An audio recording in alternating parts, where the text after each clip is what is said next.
So in this video, we're going to be talking about tuberculosis. So what is tuberculosis? So tuberculosis is a contagious bacterial infection caused by Mycobacterium tuberculosis, or you might also see it as just M.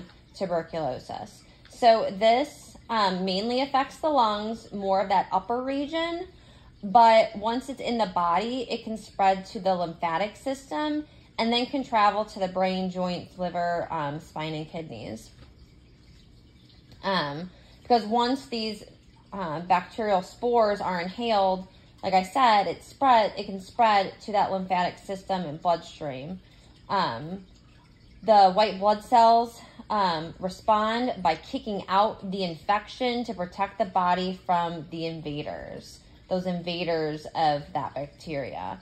They shoot antibodies at that bacteria or that foreign invaders. The macrophages and those killer T cells, which is part of the white blood cells, they are going to help us. So the macrophages are going to eat up all of those bacteria, those spores, those TB spores, and then the killer T cells are then those natural born killers.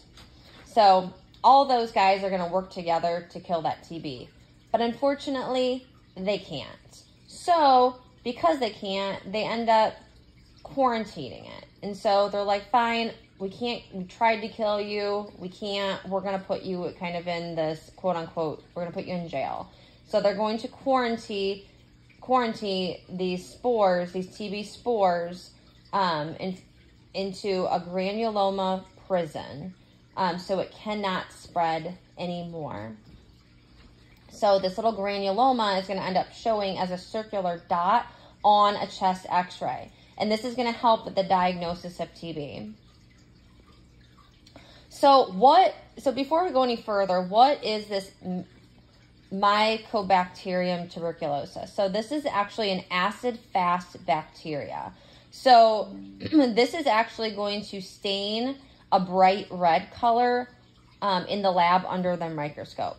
So this is anaerobic, loves oxygen. So as we can kind of see is that we know that tuberculosis mainly affects the lungs. Where is oxygen at? In our lungs. So this kind of makes it helpful to know that this is an anaerobic type because it wants to stay where all of that great oxygen source is at. And typically in that upper region, because in that upper apex, you have higher amounts of oxygen there. We also talked about the issues with these spores. Okay, so what kind of precautions do we need? We need airborne precautions. Airborne is when that person is talking, coughing, laughing, sneezing, all of these little spores come out and infect the air. This bacteria is very small. These little airborne bacteria are very small, and they actually suspend in the air and with the active TB infection. So it's another easy way to remember airborne is that these are very small and they stay in the air. They're just kind of floating around in the air. They're airborne. If it was droplet, then that drops down. That's not in the air. It drops down. So airborne, that's why it's very important that we use our right PPE with somebody with tuberculosis, because when we walk into that room, they're going to have all of these spores that are all in the air. And we can't see them, right? They're microscopic.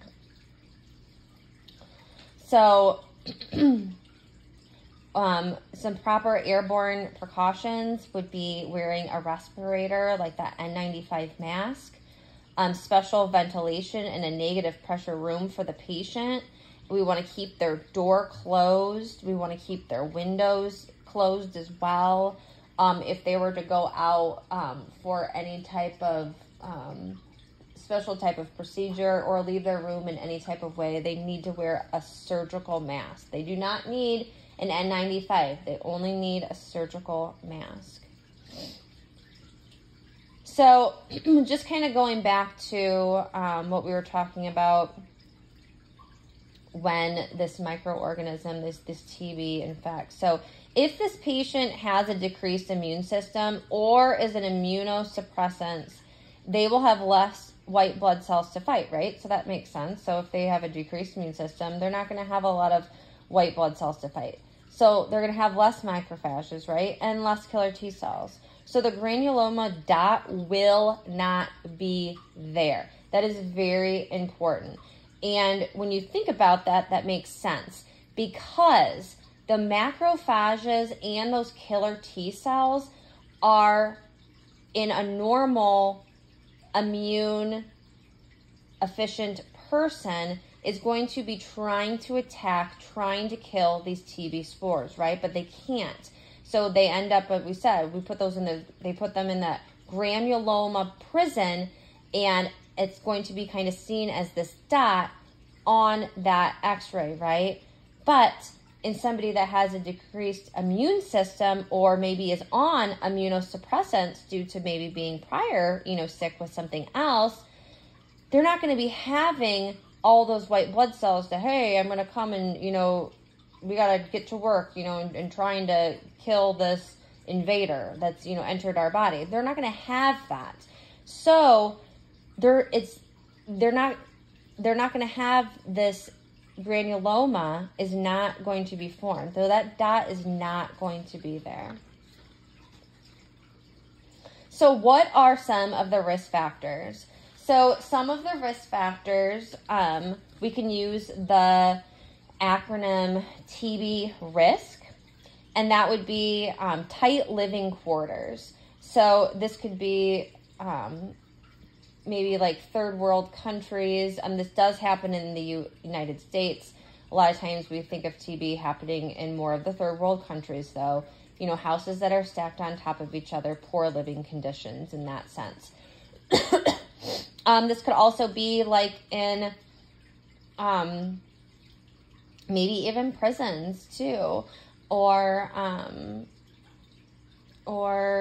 any type of area where a lot of people are living together, kind of all just packed in. And we talked about with the third world country, below or at the poverty line. So you see that a lot in those third world countries as well as in America with the poverty. A refugee, immigrants. So this is typically where you're going to have higher cases of tuberculosis. Also, any immune system issues. I know we talked about HIV, or if somebody is on immunosuppressants, that can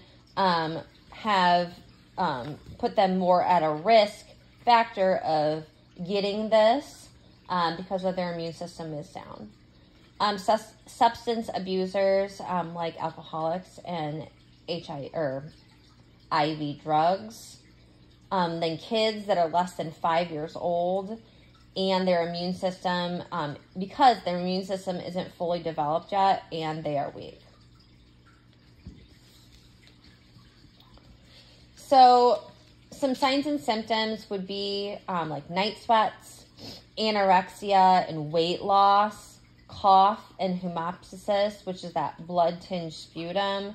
They're going to have some dyspnea, that difficulty breathing, or shortness of breath, and fever and chills.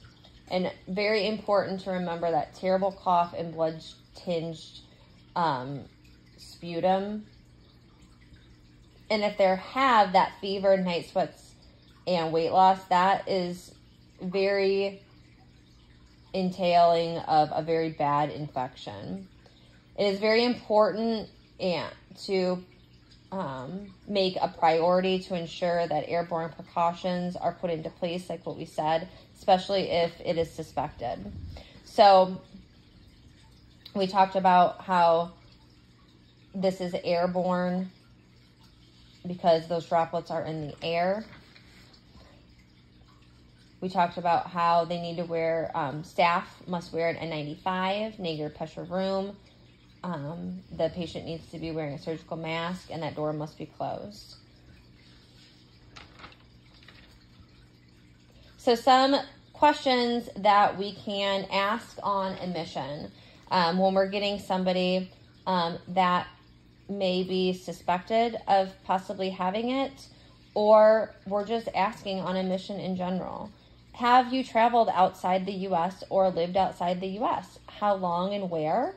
Where do you live?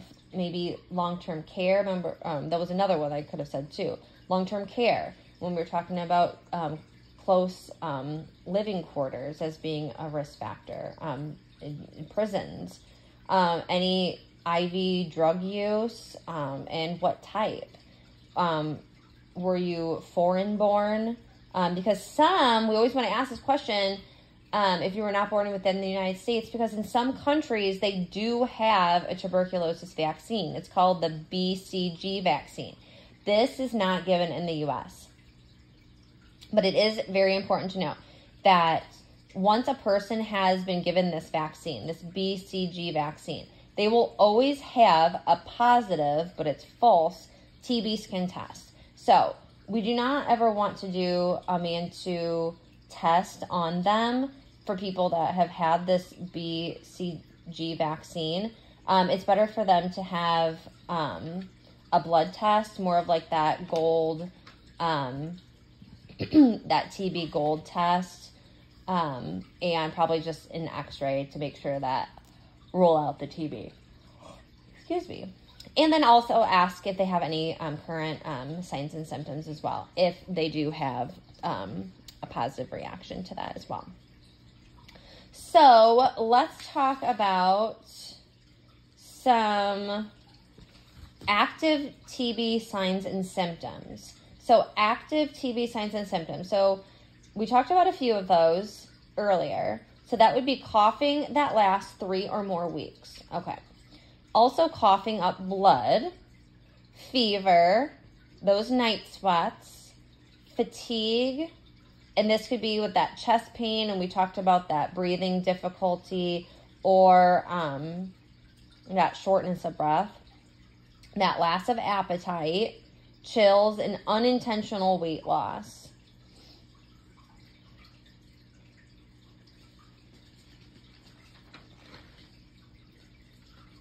And then in latent TB, where we're going to have that TB where it's not in that active stage. It is not contagious. There is no signs and symptoms, normal chest x-ray, negative sputum culture, but they're going to have that positive skin test, but still needs to be treated to prevent that active form. So in the latent phase, everything is going to be completely normal and negative, except they're going to have that positive skin test. And then, like we said, in the active, they're going to have that positive skin test as well. They're going to have abnormal chest x-ray. They're going to be very contagious. They're going to have positive sputum culture, and of course, a weak immune system. And this can easily spread throughout the entire lymphatic system.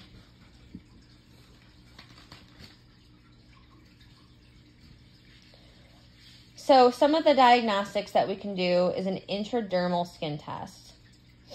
And anytime this intradermal skin test, which we typically cause MEN2, this requires, if this is positive, this requires a chest x-ray all the time.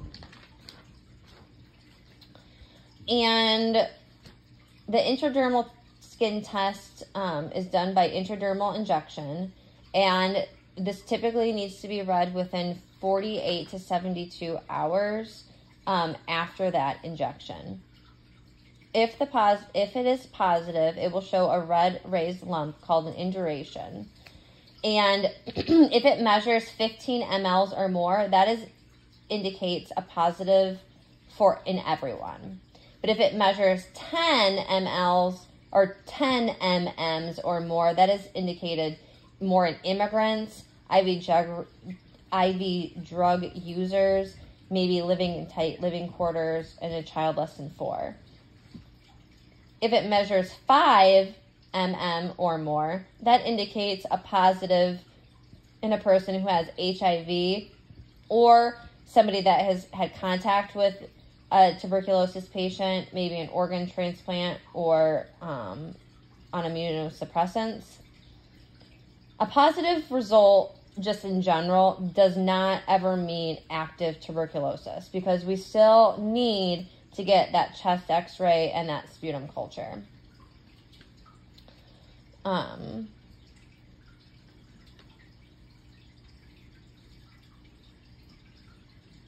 So we want to make sure that we're doing additional testing to see if it's an actual active form.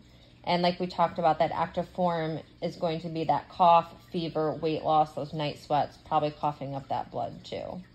And then we talked about if they're latent or had that vaccine, they're always going to show a positive, always.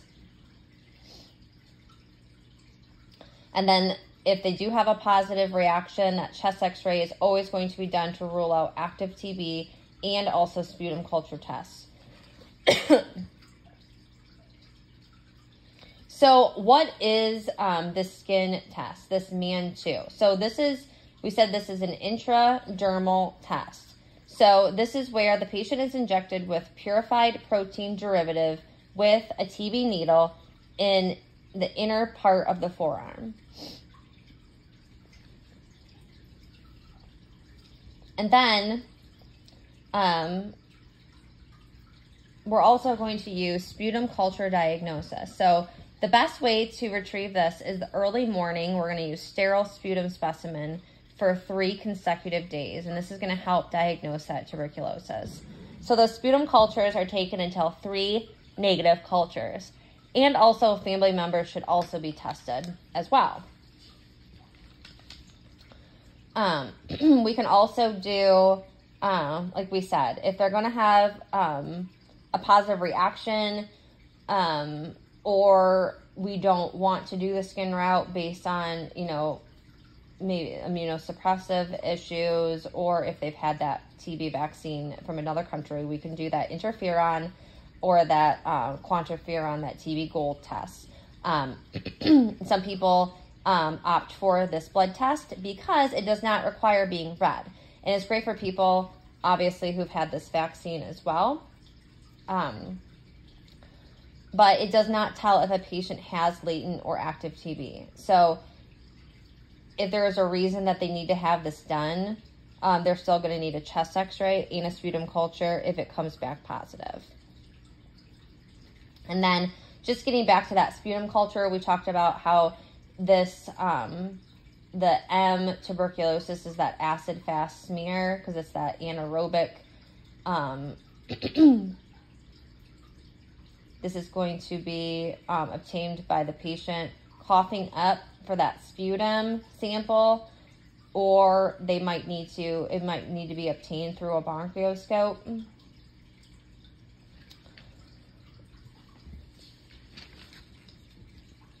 And then let's see here. All right, so more nursing interventions and some treatment. So we talked about the airborne precautions. One of the things that we didn't talk about is that most patients are treated outpatient at their homes because this treatment regimen is very long. It's about 6 to 12 months. So a lot of psychosocial issues can arise from this because these patients must stay in isolation. They need to stay in a separate room within their home. They're not allowed to leave unless for medical appointments, and of course then they would need a surgical mask. They're not allowed to have visitors. They cannot attend school in person anyways. They cannot attend work in person, and no public outings. So as we can kind of see, that's going to develop a lot of psychosocial issues and probably a huge risk for suicide as well.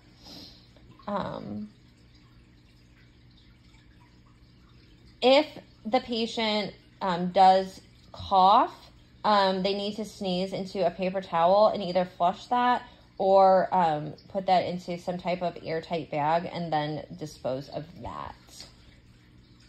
So we were talking about those psychosocial issues because of the long isolation, that 6 to 12 months. So when can this person come out of isolation? So they actually don't need to be in isolation that long, but that is how long the treatment process is. So they actually only need to be typically in isolation for about 3 weeks, or have been on meds for at least 3 weeks and 3 negative sputum cultures. And also the signs and symptoms are lessening. So that still is a huge risk for their mental state as well, especially if they're social butterflies and, you know, they got sick and they're used to being around people, and now their only form of communication is either seeing somebody through the glass, or, you know, if they're even able to talk, you know, with how bad they're coughing and difficulty breathing, only able to talk on the phone, or maybe, you know, via FaceTime or something like that. They need to be directly observed. So there's a type of therapy that's called DOT, directly observed therapy. And so this is all tuberculosis patients should be on this program. And this, again, just observes them for all of them as a whole for that. So we'll talk about some of the meds. I do have another video talking about the meds on just a little bit in general. Within the main videos, I'll go in more depth. So we'll be in more in depth in this video with these tuberculosis meds. So we talked about how tuberculosis meds can last 6 to 12 months. These patients, if they leave, they need to be having a surgical mask. We, as a nurse, have to wear an N95 mask at all times. The family needs to also be tested. And then we're getting those sputum samples at least every 2 to 4 weeks. We need to have 3 negative cultures on 3 different days to equal no longer infectious. All of these drugs that we're going to be talking about are liver toxic. So the first one we're going to talk about is rifampin. Rifampin can cause red, orange tears, sweats, and urine.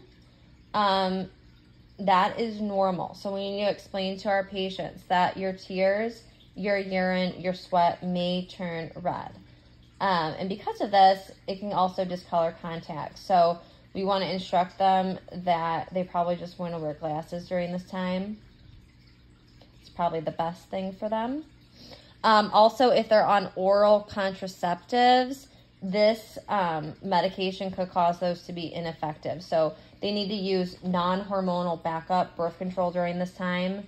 And then also monitor for jaundice, since we just said that all of these meds can cause liver issues. All of these drugs are liver toxic.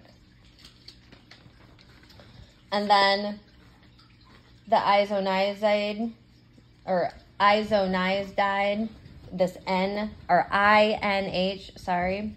This interferes with the absorption of B6. So these patients on INH need to take a vitamin B6, typically somewhere between like 25 milligrams to 50 milligrams a day. This can also cause neuropathy, specifically peripheral neuropathy. And then also reporting any new numbness, tingling, extremities, and then any type of issues with walking. And then we said that this is liver toxic. So we need to report any signs of jaundiced skin, scleras, dark urine, fatigue, all of those issues that we know that can happen with liver failure, cirrhosis type of issues, and teaching them absolutely no alcohol, and limit any type of Tylenol use. Okay. And then we have ethambutol. So you can think of E for eye. So ethambutol can cause blurred vision and color changes for sight.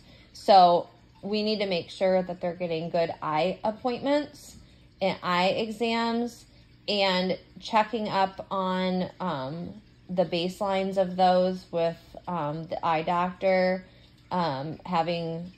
comparing those to see if anything has gotten worse since being on that ethambutol as well.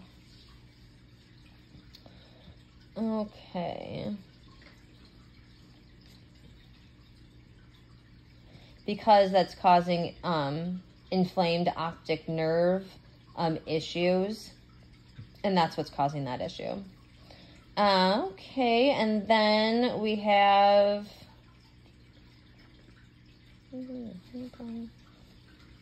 then the last one is the streptomycin. This is not as common at all. It stops the protein synthesis and kills the bacteria. The only thing that we really needed to know about this is that just to monitor the hearing, and that because it is ototoxic.